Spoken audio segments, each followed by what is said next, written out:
অনেক রকম ট্রোল করে আমাকে নিয়ে ফেসবুকে দেখতে পাই। আমি খুব আনন্দিত হই, ভালো লাগে। গুরুত্ব হলে ওনাকে গুরুত্ব দিতে হবে শিক্ষায়, আর শিক্ষাকে গুরুত্ব দিতে হলে পুরনো মন্ত্রীকে নতুন ভাবে মন্ত্রী বানালেই গুরুত্ব হয়ে গেল, এটা তো হতে পারে না। গুরুত্ব দিতে হবে আপনাদেরকে, এই শিক্ষকদেরকে।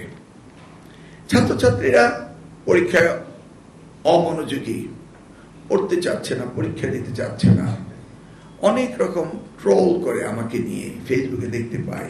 আমি খুব আনন্দিত হই, ভালো লাগে যে অ্যাটলিস্ট দে আর কনসার্ন, যে তাদের দিকে ঝড় আসছে। আসলে ঝড় না, ঝড়টা আসছে সামনে, আমার সামনে যারা উপস্থিত তাদের দিকে, অর্থাৎ আপনাদের দিকে। আমি স্পষ্টভাবে জানতে চাইব, বুঝতে চাইব, বলতে চাইব যে আপনারা এই শিক্ষা ব্যবস্থাকে উন্নত করতে চান কি চান না।